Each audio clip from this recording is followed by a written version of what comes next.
President Trump backs off his threat to wipe the whole civilization of Iran off the face of the earth tonight. Colorado's leaders share their reactions. This is crazy, Kyle. Different cities in this state are dealing with drought and water restrictions differently. It's not a one-size-fits-all approach for drought. Protecting kids who get internet famous. We should prevent the potential for kids to be taken advantage of. And why Denver insists on planting the world's smelliest trees.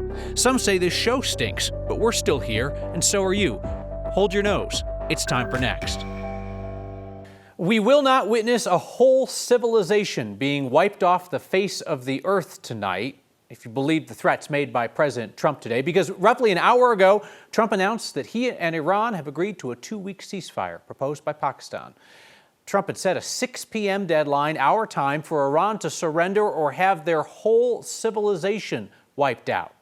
Democratic Congressman Jason Crow said Trump was threatening a war crime. I was speaking with Crow at the moment the ceasefire was announced.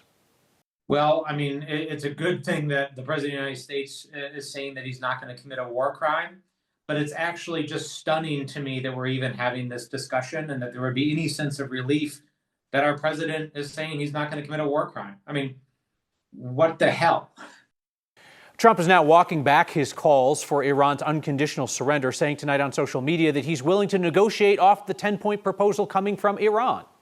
It's not clear if Iran's willing to give up its nuclear program, which is one of a series of shifting reasons Trump has given for starting the war in the first place.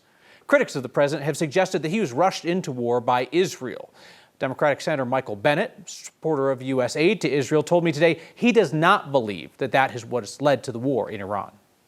No, my assessment is that Donald Trump fell in love with the result of our military capabilities in the Venezuela episode and applied that to a completely different set of circumstances in a way that is so profoundly ignorant, it's hard to understand. Senator Bennett and I spoke shortly before the ceasefire was announced. You can see my full unedited conversations with both Congressman Crow and Senator Bennett on the Next YouTube channel.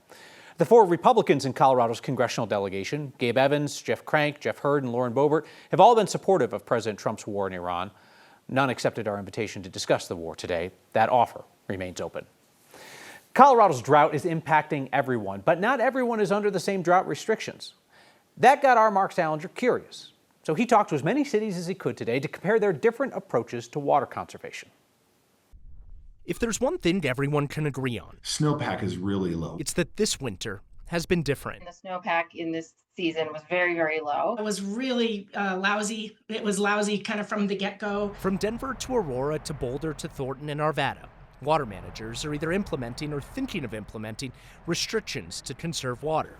But everywhere is different. It's not a one-size-fits-all approach for drought. Shawnee Klein says Aurora Water just implemented drought restrictions this week, 2 weeks after its neighbors in Denver. Every place may do it a little different. Each city gets its water from different reservoirs filled by different rivers flowing in from different basins.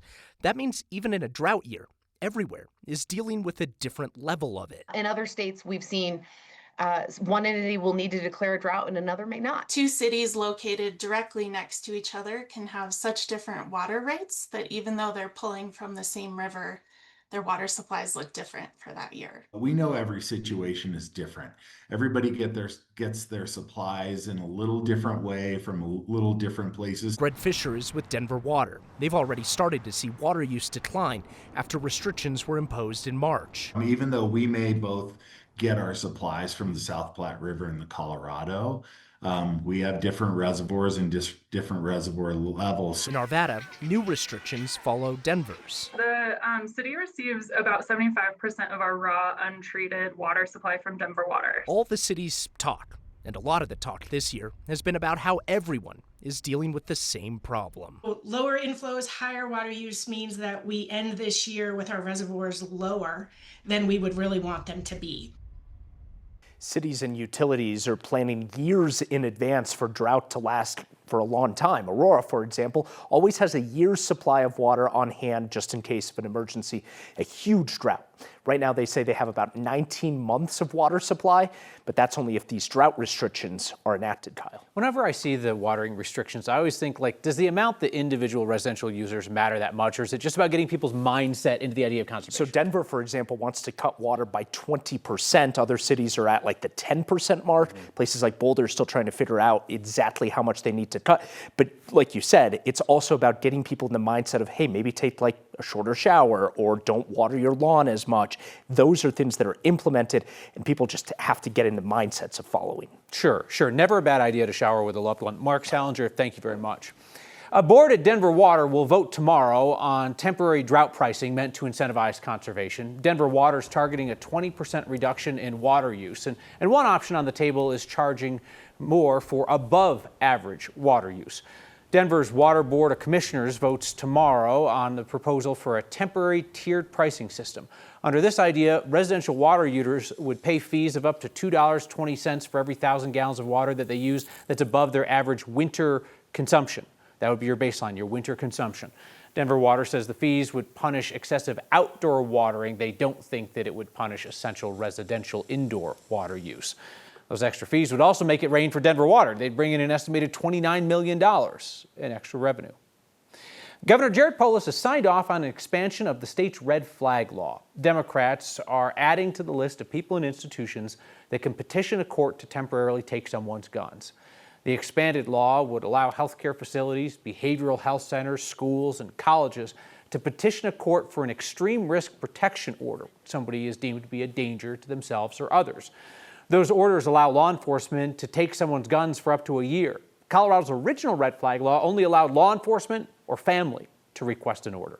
Critics argue they violate gun rights and that the red flag laws discourage gun owners from seeking mental health treatment.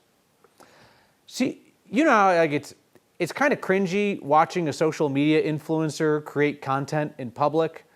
Cringier still when they're using their kids to do it. Our Spencer Soyster explains a new bill headed to the governor's desk to protect so-called kidfluencers. Hollywood child stars are not new.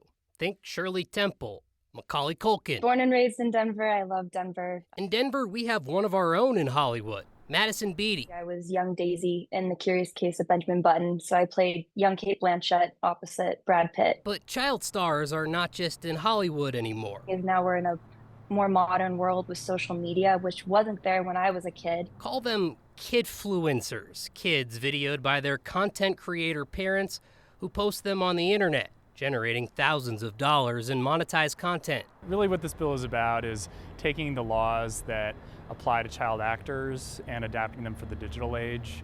Democrat State Senator Matt Ball's bill is modeled after California's child star law, mandating that 15% of a minor's earnings go in a trust account they can access when they turn 18. For me, coming up as a kid actor on a film and TV set, I had protections. The bill, which has already passed through the House and Senate, would require parents to set aside earnings for a child if the creator makes at least $40,000 a year on content and the child appears in 30% or more of monetized content. It's really narrowly targeted at people who are doing social media professionally, where the child is playing a really prominent role in the reason why they're making money. There's no specialized influencer union, but the Democrat-led bill was approved by roughly 90% of lawmakers. But unlike the traditional child stars, kidfluencer parents may be doing more of the work. The writing, shooting, editing. Still, Beatty and Ball believe Hollywood child stars and kidfluencers are not apples and oranges. I think it's apples and apples. You wouldn't have this content without the kids.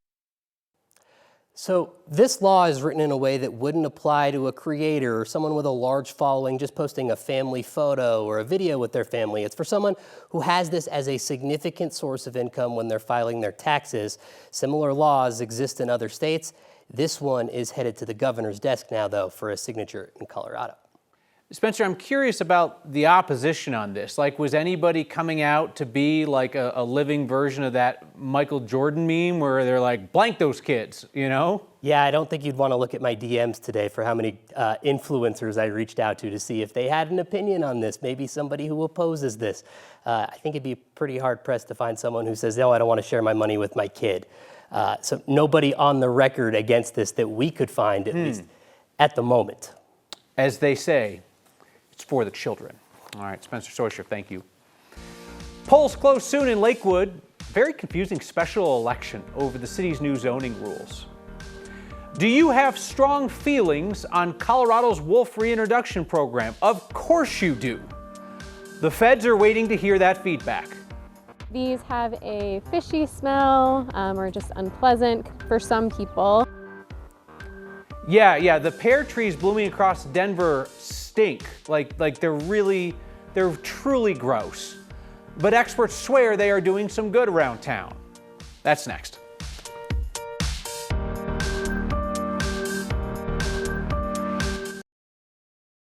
Tonight, voters in Lakewood are deciding whether to overturn city council decisions that allow more multifamily housing in the city.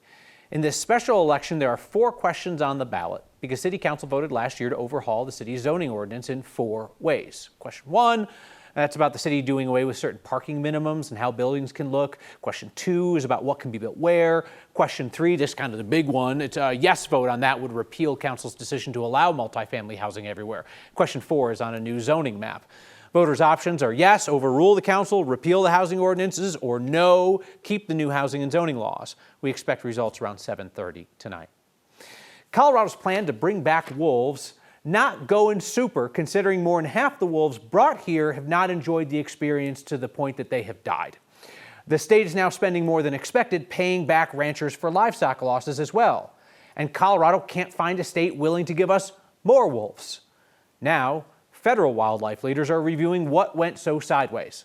U.S. Fish and Wildlife has launched a public comment period. Expect they'll get a bit of that. They want to hear from Coloradans about how we see things going, how the state's handling the conflicts between wolves and livestock, and what Coloradans think can be improved about the process. That review also includes goals on how to cut down on deadly conflicts between wolves and livestock. The Endangered Species Coalition told our partners at Colorado Politics that this review is politically motivated by the Trump administration to undermine the wolf program. Let's bring in meteorologist Chris Bianchi. So I feel like at this stage of drought, anytime it's raining, Chris, you should interrupt the news just to say it's raining. We're cutting in here right now on Next to tell you it's raining, a few drops in some parts of the Denver metro area. But what most of you are seeing right now, it is wind, and this is because of a dry microburst. I will explain what that is here in just a second, but you might notice a little bit of green out here. And if you watch me from Aurora, from southeast Denver, from Glendale on down to about Parker, you're seeing a brief little push of rain, but more than anything else, you're getting wind and a clap of thunder with this on the southeast side of the metro area. And what's going on right now is we've got a lot of dry air at the surface. So we've got rain that is falling, but it's running into a lot of dry air at the surface. And the result is it's evaporating. And cooler air is denser and heavier than warm air. And so that cooler air, it's got nowhere to go, and it gets pulled down by gravity, and it rushes down in the form of a lot of wind. And so if you get that little rush of wind, a few raindrops in the windshield, and a clap of thunder, this is exactly what you're seeing. By the way, very common for us along the Front Range at this time of year. That, by the way, that is also why we tell you to try and avoid booking a flight, if possible, to and from Denver between the hours about 3 and 7 p.m.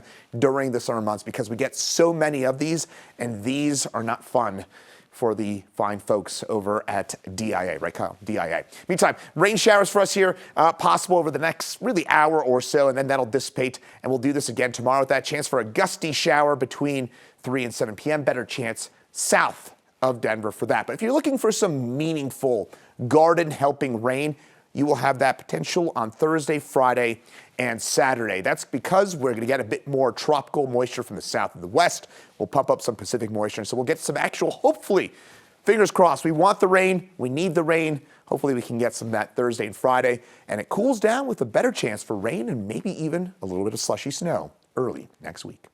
Appreciate that airport call out, Bianchi. They're going to have to pry DIA out of our cold, unemployed hands. Despite claims of a mass exodus out of Colorado, new census data show the state's population is actually still growing, just slowly. According to the latest U.S. Census estimates, Colorado's population grew by about 25,000 people last year, about a 0.4% increase, the slowest growth since the late 1980s. The data show the strongest population growth was in Douglas County, Larimer County, and Weld County. State's demographer says that's partly because those areas saw large increases in housing construction recently. What a genius idea. You build more houses and people like to live there. Other counties lost population to other counties or other states. Big losers included Arapahoe and Denver counties and counties along the western slope. The demographer says people are leaving those areas because of high housing costs, and those counties also had a large number of migrants who were living there for a while but then traveled on to other destinations. Calorie pears are the trees everyone loves to hate, and those stinky mothers are blooming all over Denver. Yes, they smell really bad. What do they smell like? Like fish, maybe. That's appetizing. We asked the experts why Denver, like the city, insists on stinking up public parks with the world's worst tree. Speaking of things that stink from time to time, this program streams each night 6 p.m. on 9 News Plus, and next is a podcast, so it's like a bad show, but you can just hear it.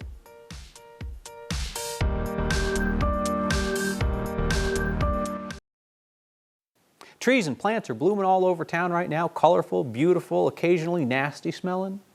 Our Amy Hunter went to a park to inhale details about the culprit. Spring is here at parks around the city. The sights can be gorgeous. We are in Harvard Gulch Park. But the smells aren't always so sweet. Compared to some of the other flowering trees in the spring that might smell quite nice, crab apples and some fruit trees, these have a fishy smell. Lauren Abram knows a thing or two about trees, working for the office of the city forester, including the calorie pear tree. They are not native to the U.S. In some other parts of the country, they can be invasive, but in our semi-arid climate, they don't spread here. They may be great for Colorado's climate, but when they bloom, something smells fishy. They're not so great for the olfactory senses. Yes, they smell really bad. Just took a whiff. At least for some people. I do not smell anything. I am not a geneticist, so I don't know all the ins and outs of it, but some people can't smell it at all, similar to how we all experience taste differently. Smell can do that as well. Some people, it's like super repulsive. For me, it's kind of just neutral. I don't know. It smells like a pear tree to me. For those who think the trees stink, the description's consistent. A little fishy. Like fish, maybe? Kind of that fishy smell. Abram says that odor serves a purpose. It's to attract pollinators like flies and beetles that kind of gravitate towards those more unsavory smells. Whether they smell, yes, they do smell. No, they don't. Or not. They're fine. The scent is never here for long. Probably 3-4 weeks, but I think these were probably peaking just a couple weeks ago, and now they're mostly spent. A month max, maybe, of the whole grand scheme of the year that we can tolerate the smell. For Next, I'm Amy Hunter. Abram, the forester, says the city plants the trees because they do well in our environment. Colorado's dramatic temperature swings and limited moisture can make it difficult for certain trees to thrive here. Marilyn and I have both thrived here. That's why we remain firmly planted. Yep. Here's your feedback. Let's see what it contains next.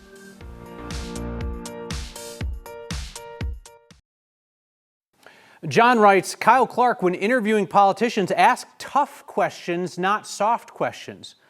I don't know, I thought asking Senator Bennett, a strong supporter of Israel, if he thought Israel had pushed the U.S. into war with Iran, I mean, that felt to me like a question of at least moderate firmness.